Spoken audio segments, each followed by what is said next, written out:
அல்லாஹ் ரப்பல் ஆலமீன் நமக்கு திருமறை குர்ஆனில மரண நிகழ்வை, மறுமை நிகழ்வை நினைவுபடுத்துகிறான். ஏன் இந்த ரமலான்ல பயிற்சி எடுக்கிறோம்? இதை நம்ம வாழ்க்கைக்கு தொடரலே வைங்களேன், அடுத்த வருட ரமலான் நாம இருப்போமான்னு சொல்ல. இந்த வருட ரமலானில் எத்தனை பேரை நாம் இழந்திருக்கிறோம் யோசிச்சு பாருங்க. நம்முடைய உறவினர்களை இழந்திருப்போம், நம்முடைய ஊர்க்காரர்களை இழந்திருப்போம். எத்தனை மரண செய்திகள் நம்முடைய செவிகளிலே இந்த ரமலான் மாதத்தில் கேட்டது. அடுத்த ரமலான் நமக்கு நிச்சயம் இருக்குதா? நேற்றைய தினம் நோன்பாக இருந்த நாம் இன்றைய காலையில் ஃபஜரை மறக்கிறோம் என்றால் நாளைக்கு நமக்கு நிச்சயம் இருக்குதா? வாழ்க்கை நிச்சயம் இல்லாத வாழ்க்கையை வாழ்ந்து கொண்டிருக்கிற நாம் இரையற்ற பயிற்சியை மறந்து விட்டோம் என்றால் மரண தருவாயிலே மலக்குல் மௌத் உயிரை கைப்பற்றுகிற பொழுது அல்லாஹ்விடத்திலே மனிதன் புலம்புவான். அஸ்ஸலாமு அலைக்கும் வரஹ்மத்துல்லாஹி வபரகாத்துஹு. எல்லாம் வல்ல ஏக இறைவனின் அன்பும் அருளும் நம் உயிரினு மேலான நபிகள் நாயகம் ஸல்லல்லாஹு அலைஹி வஸல்லம் அவர்கள் மீதும் அவர்களது வாழ்க்கை வழிகாட்டுதல்களை தங்களால் இயன்றளவு பின்பற்றி வாழ்ந்து மரணித்த நபித்தோழர்கள் மீதும் நபித்தோழியர்கள் மீதும் குறிப்பாக இங்கு அமர்ந்திருக்கும் நம் அனைவர் மீதும் என்றென்றும் நின்று நிலவட்டுமாக. நபிகள் நாயகம் ஸல்லல்லாஹு அலைஹி வஸல்லம் அவர்கள் பெருநாள் என்ற இந்த வணக்கத்தை தொழுகை, உரை, திடலில் கேட்கப்படுகின்ற பிரார்த்தனை என்ற பல கூட்டு அமலைத்தான் நபிகள் நாயகம் ஸல்லல்லாஹு அலைஹி வஸல்லம் அவர்கள் நமக்கு வழிகாட்டி இருக்கிறார்கள். அதனால் இந்த பெருநாளின் முழு நன்மையை அடைகின்ற வகையில் இந்த எல்லா காரியங்களிலேயும் சகோதர சகோதரிகள் கலந்து கொண்டு செல்லுமாறு கேட்டுக்கொள்கிறோம். கண்ணியத்திற்குரிய எல்லாம் வல்ல அல்லாஹுவின் நல்லடியார்களே, அல்லாஹுவின் மாபெரும் கிருபையினால் புனிதமிக்க ரமதான் மாதத்தை நாம் நிறைவு செய்துவிட்டு நபிகள் நாயகம் ஸல்லல்லாஹு அலைஹி வஸல்லம் அவர்கள் காட்டி தந்த வழியிலே பெருநாள் தொழுகையை மகிழ்ச்சியோடு நிறைவேற்றி நாம் எல்லாம் அமர்ந்திருக்கின்றோம். அல்லாஹுடைய தூதர் நோன்பாளிக்கு கிடைக்கின்ற மகிழ்ச்சியை பற்றி சொல்லுகிற பொழுது இதா அஃப்தர ஃபரிஹ, ஒரு நோன்பாளி தான் நோன்பு திறக்கின்ற பொழுது மகிழ்ச்சி அடைகிறான்.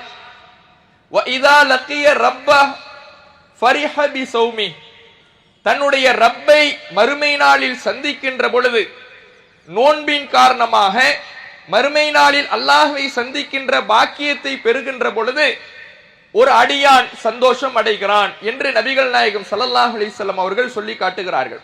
நோன்பாளிக்கு கிடைக்கக்கூடிய மிகப்பெரிய பரிசு, மிகப்பெரிய பாக்கியம் அல்லாஹ் ரப்புல் ஆலமீனை மறுமை நாளிலே அவனை காணக்கூடிய இன்பம் தான்.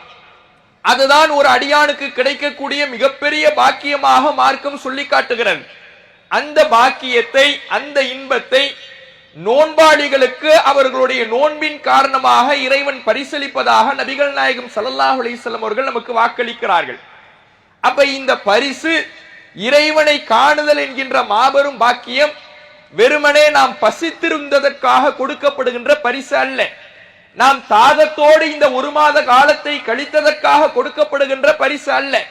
இந்த ரமதான் மாதம் எந்த நோக்கத்திற்காக நமக்கு தரப்பட்டிருக்கிறதோ, நோன்பு எந்த நோக்கத்திற்காக கடமையாக்கப்பட்டிருக்கிறதோ அந்த நோக்கத்தை நாம் அடைந்து கொள்வதன் மூலமாகத்தான் இறைவனுடைய இந்த மிக பெரும் பரிசை மறுமை நாளிலே நம்மால் அடைந்து கொள்ள முடியும்.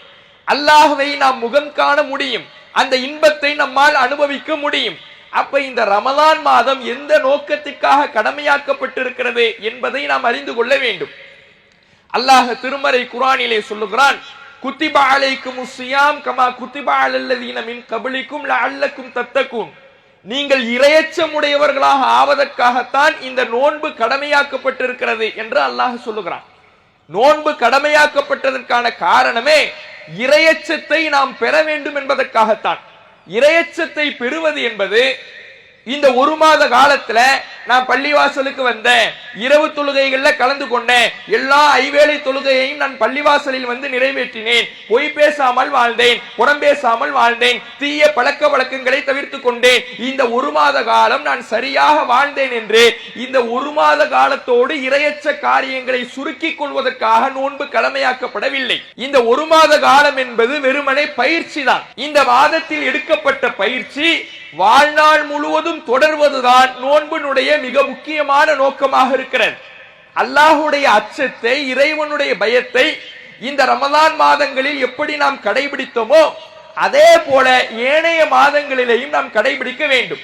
தொழுகை விஷயத்திலே எப்படி சரியாக நடந்து கொண்டோமோ அதே போல ஏனைய மாதங்களிலேயும் நடந்து கொள்ள வேண்டும். ஹராம் ஹலால் விஷயத்திலே எப்படி பேணுதலாக நடந்து கொண்டோமோ அதுபோல ஏனைய மாதங்களிலேயும் நடந்து கொள்ள வேண்டும். இத்தகைய இரையச்ச மாற்றத்திற்காகத்தான் அல்லாஹ் இந்த ரமலான் மாதத்தை பயிற்சியாக தந்திருப்பதாக நமக்கு சொல்லி காட்டுகிறான். ஆனால் எத்தனையோ ரமலானை நாமும் கடந்து விட்டோம்.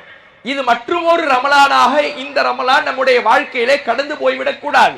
ஒவ்வொரு மனிதரும் தன்னுடைய வாழ்விலே இன்றைய தினத்திலே, பெருநாள் தினத்திலே நாம் கடந்து வந்த ரமலானுடைய பயனை நாம் அடைவதற்காக நாம் ஒரு உறுதிமொழியை ஏற்றுக்கொள்ள வேண்டும். இந்த ரமலான் கடந்து போன ரமலானை போன்று இருந்துவிடக் கூடாது. மற்றும் ஒரு ரமலானாக நம்முடைய வாழ்நாளை இது கடந்துவிடக் கூடாது. இந்த ரமலானில் நான் பெற்ற பயனை, பயிற்சியை வாழ்நாள் முழுவதும் தொடர வேண்டும் என்கின்ற உறுதிப்பாட்டை நாம் ஏற்றுக்கொள்ள வேண்டும். அதுக்கு என்ன செய்கிறது? ஒவ்வொரு காலமும் நம்முடைய வயதுக்கேற்ப ஒவ்வொரு ஆண்டு இந்த ரமலான் மாதம் நம்மை வந்து அடையத்தான் செய்கிறது, கடந்து போகத்தான் செய்கிறது. ஆனால் அதனுடைய முழு பலனை நம்மால் அடைந்து கொள்ள முடியவில்லையே, ஏன்? அதனுடைய கேள்வியை நம்முடைய உள்ளத்துக்குள்ளே கேட்டுக்கொள்ள வேண்டும்.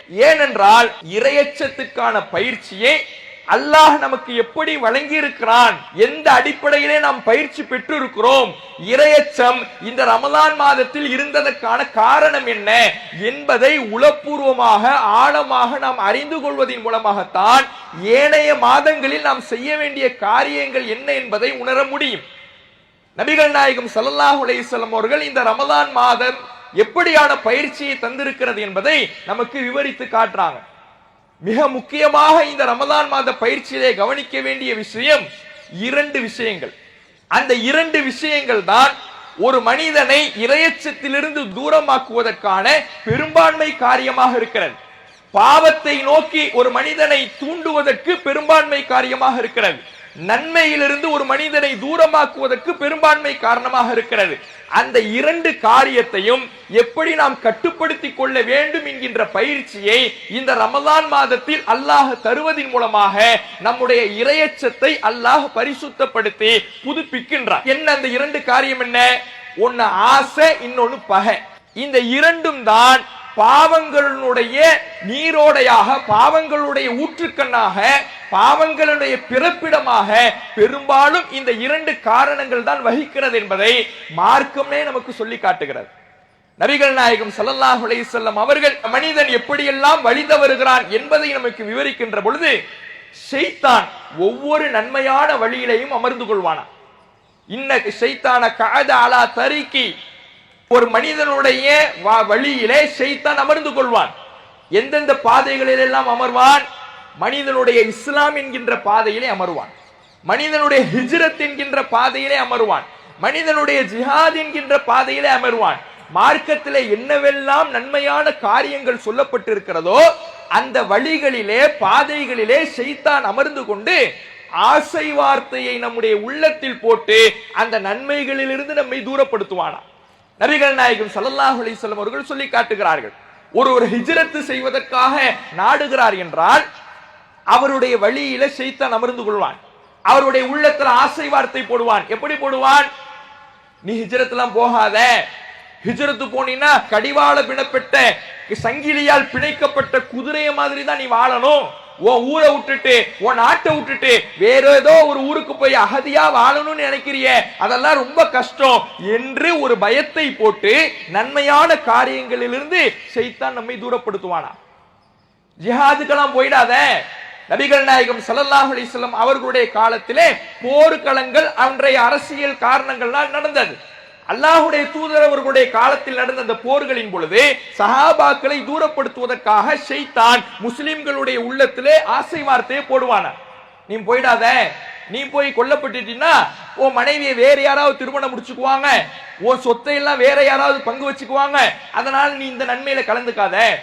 இப்படி ஒவ்வொரு நன்மையான காரியங்களிலேயும் ஷைத்தான் மனிதனை தூரப்படுத்துவதற்காக ஆசை வார்த்தையை சொல்லித்தான் தூரப்படுத்துவான் என்று அல்லாஹ்வுடைய தூதர் அவர்கள் சொல்லி காட்டுகிறார்கள். அதே போல ஆதம் நபி அவர்கள் முதல் மனிதர், அவர் ஒரு தவறை செய்கிறார், அதற்கான அடிப்படை காரணமும் ஆசையாகத்தான் இருக்கிறது. ஆதம் நபி அல்லாஹ்வால் படைக்கப்பட்டு சுவனத்திலே இருக்கின்றார்கள். அல்லாஹ் ரப்பல் ஆலமீன் எல்லா விதமான ஞானத்தையும் அவருக்கு கொடுத்து பரிசளிக்கின்றான். மிகப்பெரிய அந்தஸ்திலே ஆதம் நபி அவர்களை அல்லாஹ் வைக்கின்றான். ஆனால் அல்லாஹ் போட்ட ஒரே கட்டளை மரத்தை நெருங்காதீர்கள்.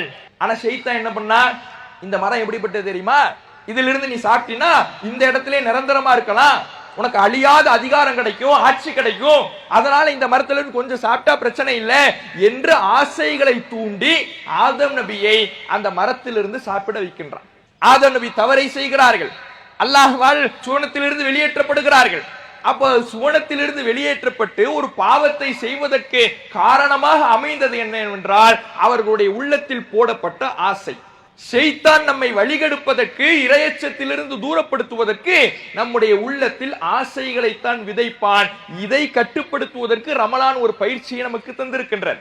நபிகள் நாயகம் ஸல்லல்லாஹு அலைஹி வஸல்லம் அவர்கள் சொல்லுகிறார்கள், யத்ருக்கு தஆமஹு வ ஷராபஹு வ ஷஹ்வதஹு மின் அஜ்லி. என்னுடைய அடியான் தன்னுடைய உணவை விட்டு இருக்கின்றான், தன்னுடைய தண்ணீரை விட்டு இருக்கின்றான், தன்னுடைய ஆசையையும் விட்டு இருக்கின்றான் எனக்காக. அல்லாஹ் சொல்வதாக நபிகள் நாயகம் ஸல்லல்லாஹு அலைஹி வஸல்லம் அவர்கள் சொல்லுகிறார்கள். இந்த நோன்பு காலத்துல எப்படி அவன் உணவை விட்டு இருக்கின்றானோ, தண்ணீரை விட்டு இருக்கின்றானோ, தாகத்தோடு தவித்துக் கொண்டிருக்கிறானோ, அதே போல தன்னுடைய ஆசையையே மனிதன் எனக்காக விட்டு விடுகின்றான் என்று அல்லாஹ் சொல்லுவதாக நபிகள் நாயகம் ஸல்லல்லாஹு அலைஹி வஸல்லம் அவர்கள் சொல்லுகிறார்கள். ஆசையை விட்டோமா இல்லையா? எத்தனை எத்தனை ஆசைகள் நம்முடைய உள்ளத்தில் ரமலானுக்கு முன்பாக தூண்டிக்கொண்டு இறை அருளை விட்டு தூரப்படுத்தி கொண்டிருந்தது. அதையெல்லாம் இந்த ரமலான் மாதத்தில் விட்டோமா இல்லையா? தொழுகைக்காக பாங்கு சொல்லப்படும், அந்த நேரத்துல தான் கடையில கூட்டமா இருக்கும், வியாபாரம் நிறைய இருக்கும். அந்த வியாபாரத்தில் ஈடுபட்டு கொண்டே இருக்கிற நாம தொழுகை அலட்சியப்படுத்துவோம், அப்புறம் தொழுதுக்குவோம், பின்னாடி தொழுதுக்குவோம். தொழுவ போற நேரத்துல, பள்ளிவாசலுக்கு போற நேரத்துல இந்த இடத்துல வியாபாரத்தை பார்த்தோம்னா ஒரு லாபம் சம்பாதிக்கலாம், இப்படி ஒரு ஆசையை போடுகின்ற பொழுது மற்ற நாட்கள்ல பள்ளிவாசலுக்கு வராம இருந்த நாம ரமலான் நாட்கள்ல எப்படி வந்தோம்? அல்லாஹுக்காக அந்த ஆசை விட்டோம். என்ன நடந்தாலும் போட்டோம், நம்ம போய் தொழ போவோம், பள்ளிவாசலுக்கு போவோம் என்று பொருளாதாரத்தை ஆசையாக ஷைத்தான் காட்டுகிற பொழுது அந்த ஆசையை மற்ற நாட்களிலே அந்த ஆசைக்கு அடிபணிந்து இறையருளை விட்டு தூரமாகி கொண்டிருந்த நாம் ரமலான் மாதத்திலே அல்லாஹுக்காக இந்த ஆசைகளை அப்புறப்படுத்தி விட்டு தொழுகைக்கு செல்லுகிறேன் என்று விரைந்து வந்தோமே, இது நம்மால் முடிந்தது. போனை பார்த்துக்கிட்டே இருந்திருப்போம், ரமலான் மாதத்திலையும் பார்த்திருப்போம். பார்க்கும் பொழுது பேஸ்புக்கை போய் பார்க்கும் பொழுது அதுல ரீல்ஸ் வந்திருக்கும், அதுல வீடியோக்கள் வந்திருக்கும், சினிமா பாட்டு அதுல வந்திருக்கும்.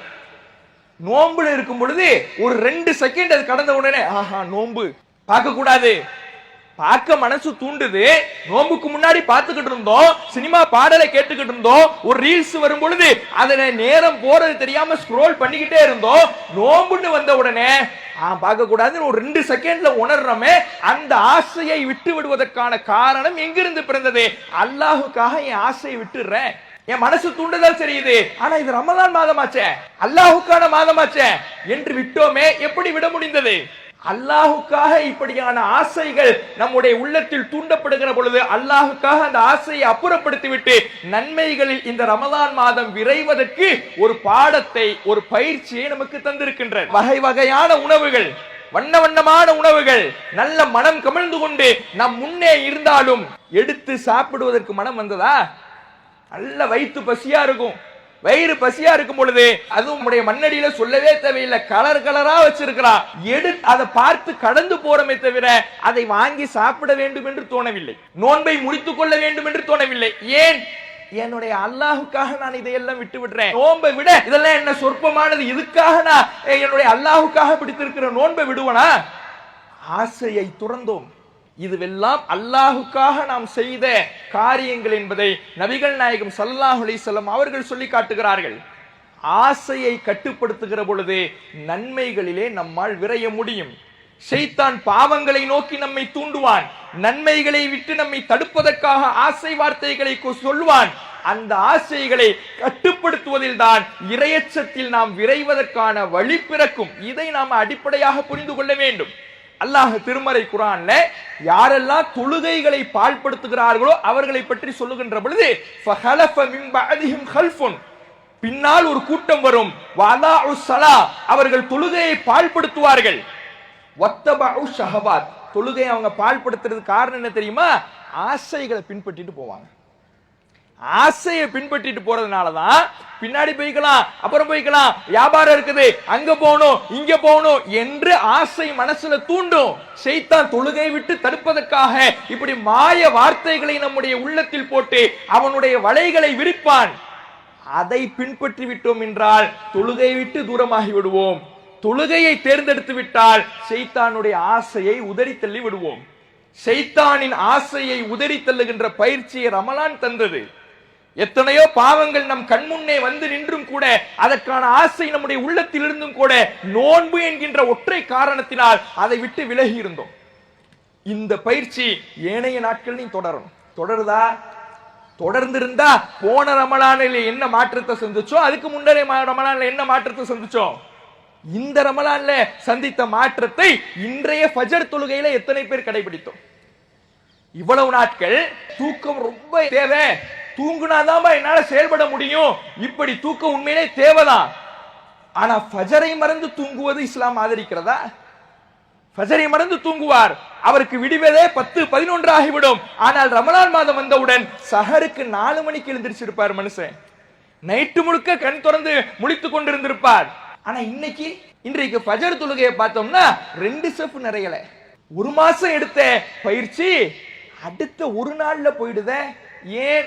அல்லாஹுக்காக ஆசைகளை துறந்த நாம் அந்த பயிற்சியை வாழ்நாள் முழுவதும் தொடர வேண்டும் என்கின்ற ஆர்வம் இல்லாமல் இருக்கிறோம்.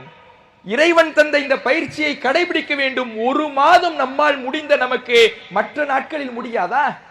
அல்லாஹ் ரமலானில் பதிய வைக்கக்கூடிய மிக முக்கியமான கருத்தே உன்னால் அனுமதிக்கப்பட்டதை கூட விட முடிந்தது. எனக்காக சாப்பாடு அனுமதிக்கப்பட்டது, ஹலாலு, ஆனா நோன்பு இருக்கிறதுனால எனக்காக விட்டில. தண்ணி ஹலாலு, ஆனா நோன்பு இருக்கிறதுனால எனக்காக விட்டில.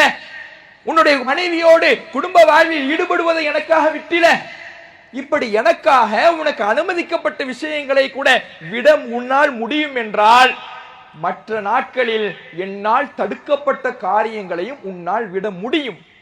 அதற்கு செய்ய வேண்டியது நம்முடைய உள்ளத்தில் பாவங்களை நோக்கி ஆசைகள் எழுகிற பொழுது அதை கட்டுப்படுத்துவதற்கு ரமலான் தந்த பயிற்சியை மற்ற நாட்களில் கடைபிடிக்க வேண்டும். இதுதான் நம்ம செய்ய வேண்டியது. இந்த பயிற்சியை கடைபிடிச்சோம்னா இறையச்சம் வாழ்நாள் முழுவதும் தொடரும். இரண்டாவது விஷயம் என்ன? பகை, ஆசை. இறைவன் ஹராமாக்கிய பாவங்களை நோக்கி ஆசை தூண்டும். அந்த ஆசைக்கு இணங்கி நாம் செயல்படுகிற பொழுது இறையச்சத்தை விட்டு தூரமாகி விடுவோம், ரமலான் தந்த பயிற்சியை பாழாக்கி விடுவோம். இரண்டாவது என்ன? பகை. இது மனிதனுக்கு செய்ய வேண்டிய தவறுகளை தூண்டும். இதை கட்டுப்படுத்துவதற்கு ரமலான் பயிற்சி தந்ததா இல்லையா? ஒரு மனுஷனுக்கு பசி இருக்கும் பொழுதுதான் கோபம் ரொம்ப வரும். பசி இருந்துச்சுன்னு வைங்களேன், வயிறு காலியா இருந்துச்சுன்னு வைங்களேன், கட்டுமையான எரிச்சல் வரும், தலையெல்லாம் கொதிக்கும், வேர்த்து வேர்த்து கொட்டும். எரிச்சலுடைய உச்சகட்டத்தில் இருப்பான் பசியில இருக்கும் பொழுது. சாதாரண நேரத்துல மதியம் சாப்பிடாத ஒரு மனுஷன்ட்ட தொண பேசிக்கிட்டே இருங்களேன், போடான்ட்டு போயிடுவான். கடுமையான எரிச்சல் வரும். ஏன்? பசி ஒரு மனுஷனுக்கு இருந்துச்சுன்னா கடுமையான கோபம் வரும். நம்முடைய சாதாரண நடைமுறை வாழ்க்கையில் மட்டுமல்ல, உலக வரலாற்றிலே பல புரட்சிகள் நடந்ததற்கு காரணமே மக்களுடைய பட்டினி காரணமாக இருந்திருக்கு. பசியும் பட்டினியும் மக்களுக்கு அதிகமாகின்ற பொழுது அந்த நிலை ஒரு ஆட்சிக்கு எதிராகவே கோபத்தை, மக்களுடைய உள்ள தீயை மூட்டிவிடும். அப்ப பசி இயற்கையிலே கோபத்தை கொடுக்கும். ஆனா சாப்பிடாம இருக்கிறோம், பகல் முழுக்க சாப்பிடுறது கிடையாது. பகல் முழுக்க சாப்பிடாமல் இருந்தாலும் கூட வம்பு சண்டை வந்தால் கூட நான் நோம்பாளின்னு விலகிட்டு போனமே. ஏன்? கோபப்படுவதற்கான எல்லா சூழலும் நமக்கு இருக்குது. பசி இருக்குது, எரிச்சல் அவ்வளவு நேரம் இருக்கு, வயிறு காலியா கிடக்குது. மற்ற நேரங்கள்ல இது மாதிரி ஒரு சூழல்ல ஒருத்தன் யாராவது வந்து நம்மள முறைச்சானால அவ்வளவு கோபம் வரும். ஆனா இந்த நாட்கள்ல, ரமலான் நாட்கள்ல யாராவது நம்ம இடத்தில் சண்டைக்கு வந்தால் கூட, தவறாக பேசினால் கூட, எதிர்த்து நம்ம இடத்தில் பேசிக் கொண்டிருந்தால் கூட நோன்பு பான்னு கடந்து போயிட்டோமே. எப்படி நம்மால் முடிந்தது? ரமலான் மாதம் நமக்கு அப்படியான பயிற்சியை தந்திருக்கிறது. விருப்பு வெறுப்புகளை கட்டுப்படுத்துவதற்கான பயிற்சியை ரமலான் மாதத்தின் மூலமாக நமக்கு தருகிறது. ஆசையை கட்டுப்படுத்துவதற்கான பயிற்சி நமக்கு தந்திருக்கிறது. இந்த இரண்டையும் உணர்ந்தோம் என்றால் எப்படி கட்டுப்படுத்தணும் யோசிச்சு பார்ப்போமே. ஒரு மாச காலம் எப்படி இருந்தோம்? ஆசையை கட்டுப்படுத்திக்கிட்டு இருந்தோம், வெறுப்பை கட்டுப்படுத்திக்கிட்டு இருந்தோம். நம்மளால முடிஞ்சுச்சே, நம்மால இருக்க முடிஞ்சதே. நம்மால் இந்த ஒரு மாத காலம் இருக்க முடிந்தது என்றால் ஒரு வருட காலமும் இருக்க முடியும், ஏனைய மாதங்களிலேயும் நம்மால் இருக்க முடியும் என்பதை நாம் உணர வேண்டும். அதில்தான் நாம் ரமலானில் பெற்ற பயிற்சியை நம்முடைய வாழ்நாள் முழுவதும் தொடர்ந்து அல்லாஹ்வை சந்திக்கின்ற பாக்கியத்தை பெற முடியும். அல்லாஹ் ரப்பல் ஆலமீன் திருமறை குர்ஆனிலே கேட்கிறான், அஉநப்பியுக்கும் பிஹ மின் கைரின் மின் தாலிக்கும், இதைவிட சிறந்ததை உங்களுக்கு நான் அறிவிக்கட்டுமா? நல்லா கேட்கிறான். எதை விட சிறந்ததை? இந்த உலகத்துல மனிதனுக்கு இருக்கிற ஆசாபாசங்களை எல்லாம் அல்லாஹ் பட்டியல் போடுறான். பட்டியல் போட்டுட்டு இந்த ஆசைகளை எல்லாம் விட சிறந்ததை உங்களுக்கு நான் அறிவிக்கட்டுமா?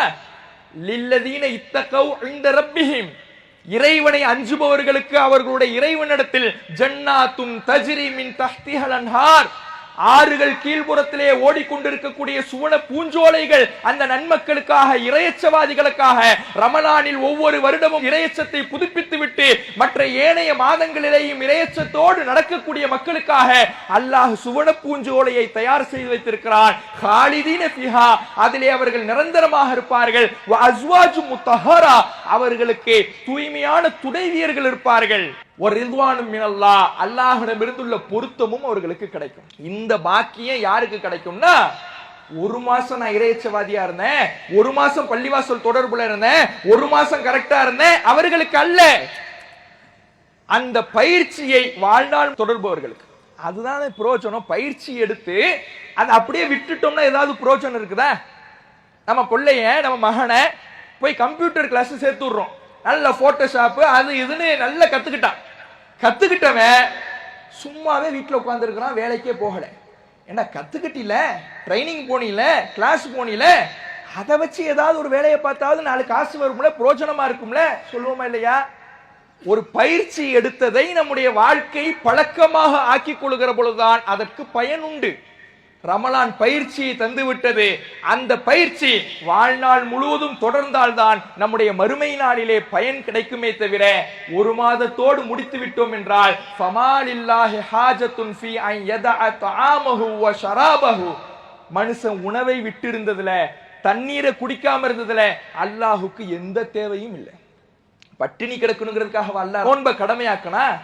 நோன்பு குறைசிகளே இஸ்லாத்துக்கு முன்னாடி பிடிச்சுக்கிட்டு தானே இருந்தாங்க. ஆஷுரா தினத்துல, முஹர்ரம் மாதத்துல 10வது நாள் அறியாமை கால மக்களே அவர் நோன்பு பிடிச்சுக்கிட்டு தான் இருந்தாங்க. ஆனால் இஸ்லாம் ரமலான் மாத நோன்பை கடமையாக்கி நமக்கு ஒரு நெறிமுறையை கற்றுத்தருகிறது. நீ பசிச்சிருக்கிறது உன்னுடைய நோக்கம் அல்ல, தாகிச்சிருக்கிறது நோக்கம் அல்ல, நீ மாறணும். நீ மாறலைன்னா அந்த குறைசிகள் காஃபிர்கள் பிடிச்ச நோன்புக்கு உனக்கு என்ன வித்தியாசம்? ட்ரைனிங் எடுக்கல, நோன்புனால எந்த பிரயோஜனம் இல்லாம என்ன வித்தியாசம்? அப்ப நம்முடைய நோன்பு, நம்முடைய ரமலான் காலம் பயனுள்ளதாக அமைய வேண்டும் என்றால் நாம் இந்த ரமலானின் மூலம் பண்படுத்திக் கொள்ள வேண்டும். பயிற்சியை நம்முடைய வாழ்க்கை பழக்கமாக்கி கொள்ள வேண்டும். இதை நாம உணரணும். அல்லாஹ் ரப்பல் ஆலமீன் நமக்கு திருமறை குர்ஆனில மரண நிகழ்வை, மறுமை நிகழ்வை நினைவுபடுத்துகிறான். ஏன் இந்த ரமலான்ல பயிற்சி எடுக்கிறோம்? இதை நம்ம வாழ்க்கைக்கு தொடரலே வைங்களேன், அடுத்த வருட ரமலான் நாம இருப்போமான்னு சொல்ல முடியாது. இந்த வருட ரமலானில் எத்தனை பேரை நாம் இழந்திருக்கிறோம் யோசிச்சு பாருங்க. நம்முடைய உறவினர்களை இழந்திருப்போம், நம்முடைய ஊர்க்காரர்களை இழந்திருப்போம். எத்தனை மரண செய்திகள் நம்முடைய செவிகளிலே இந்த ரமலான் மாதத்தில் கேட்டது. அடுத்த ரமலான் நமக்கு நிச்சயம் இருக்குதா? நேற்றைய தினம் நோன்பாக இருந்த நாம் இன்றைய காலையில் ஃபஜரை மறக்கிறோம் என்றால் நாளைக்கு நமக்கு நிச்சயம் இருக்குதா வாழ்க்கை? நிச்சயமில்லாத வாழ்க்கையை வாழ்ந்து கொண்டிருக்கிற நாம் இரையற்ற பயிற்சியை மறந்து விட்டோம் என்றால் மரண தருவாயிலே மலக்குல் மௌத் உயிரை கைப்பற்றுகிற பொழுது அல்லாஹ்விடத்திலே மனிதன் புலம்புவான், ரப்பனா எங்கள் இறைவா, அஹ்ரிஜ்னா எங்களை இந்த நரக படுகொலியில் இருந்து கொஞ்சம் வெளியே அனுப்பு, ஒரு அவகாசத்தை தான். நஅமல் சாலிஹன் கைரல்லதி குன்னான அமல், உலகத்துல வாழும் பொழுது எதையெல்லாம் செய்யாம அலட்சியமா இருந்துகிட்டு இருந்தனோ, பின்னாடி செஞ்சுக்கலாம்னு நான் விட்டுக்கிட்டு இருந்தனோ, அதையெல்லாம் நீ தரக்கூடிய சின்ன அவகாசத்துல போய் செய்து விட்டு வந்து விடுகிறேன் ரப்பே. மனிதன் புலம்புவான். அல்லாஹ் சொல்வான், அவலம் நுஅம்மிருக்கும் மா யததக்கரு ஃபீஹி மன் ததக்கர், படிப்பினை பெற்று திருந்துபவனுக்கு என்ன கால அவகாசம் தேவையோ அதை உன் வாழ்நாளாக நான் தரவில்லையா? உனக்கு வாழ்நாள் காலத்தை தந்தனே. வாழ்நாள் காலம் என்பது படிப்பினை பெற்று தன்னுடைய வாழ்க்கையை மாற்றிக்கொள்பவனுக்கான அவகாசம். 60 ஆண்டு காலம் வாழ்ந்தேன், 70 ஆண்டு காலம் வாழ்ந்தேன், நான் என்னுடைய அமல்களை அதிகப்படுத்தவில்லை, 5 நிமிடம் தாண்டு புலம்புவான். படிப்பினை பெறுவதற்கான ரமலானை கடந்திருக்கிறோம். இந்த படிப்பினை பெற்று நம்முடைய வாழ்க்கையை திருத்திக் கொண்டால் மறுமையிலே தப்பிக்கலாம். இல்லை என்றால் அல்லாஹ்விடத்தில் எவ்வளவு மன்றாடினாலும் இறைவன் தந்த வாய்ப்பை நாம் வீணடித்திருக்கிற பொழுது அதற்கு அல்லாஹ்விடத்தில் எந்த பிரயோஜனமும் இருக்காது.